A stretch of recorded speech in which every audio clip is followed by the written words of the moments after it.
Hi. So, this is kind of a response. I watched Pastor Dowell's debate with the Christian theologian and the headmaster of that school.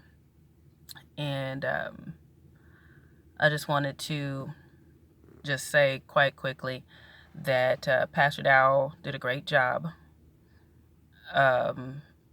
He brought everything from Scripture. He brought the other guy kept bringing feelings and I feel and saying stuff like ultimately it doesn't matter, which I find funny.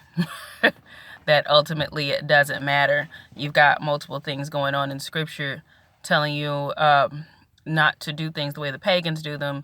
You've got Jeremiah 10 telling you about taking a tree out of the forest and bringing it and putting it in your house and stapling it up, making it stand up, and covering it, decorating it with all this beautiful stuff. And it's like it's saying don't do that, like that specific thing. It's specifically calling that out.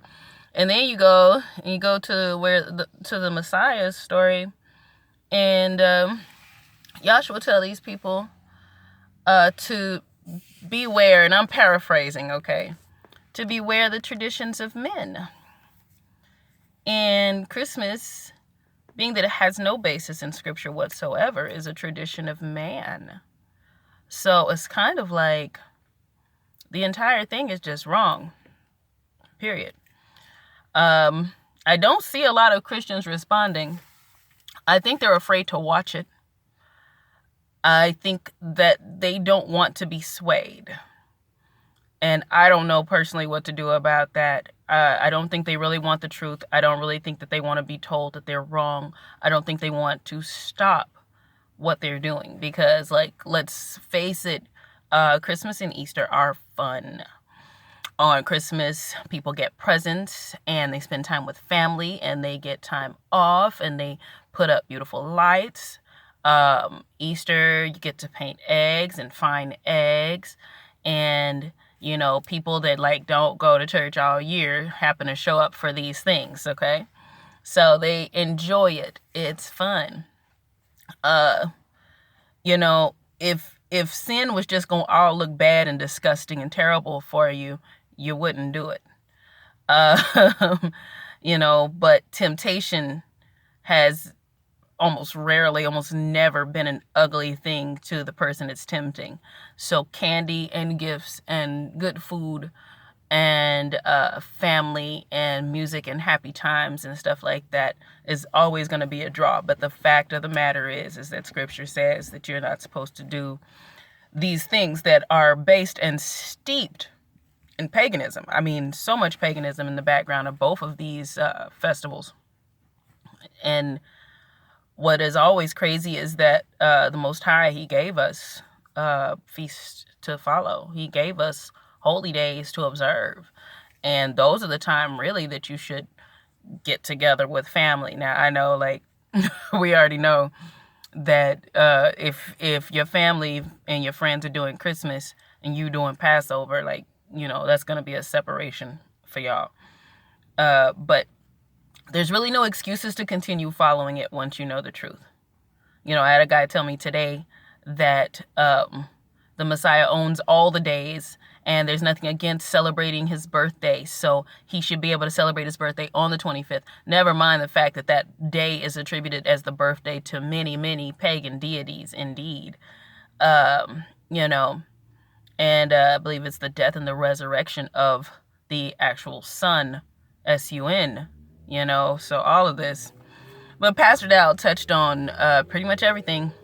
This guy had no really responses, nothing based in Scripture to say that this is okay. It was just all based in feelings and emotions. And I think that is why Pastor Dowell is not getting any responses in regards to the other tapings and things like that. And I don't think Christians are going to be strong enough to sit through that.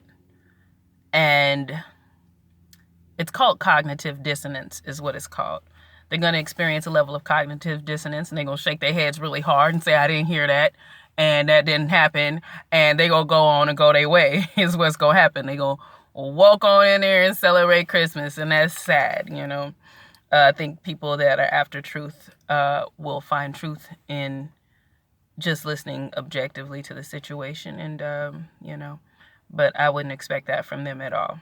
It would be interesting. I would love to see their responses, but there aren't any, and they didn't even come to the debate that was held in their place, in their church. They didn't even really come and show up, and from what I'm hearing, some of them left. So, you know, I think they left at halftime, intermission.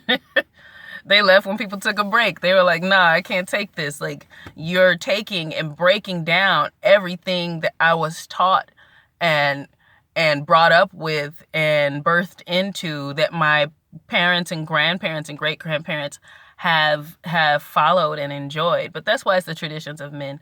The Torah and these holy days and things, those are the traditions of the Most High, and that's why you're supposed to do them. So it was a great debate. If you're Israelite or Israelite leaning or whatever, you should definitely watch it and check it out. I think they've got it separated in 2 parts right now. They got the Christmas version, and they got the Easter part as well. So that's all I wanted. Shalom. I'm waiting for a little boy to come out of karate. Peace out.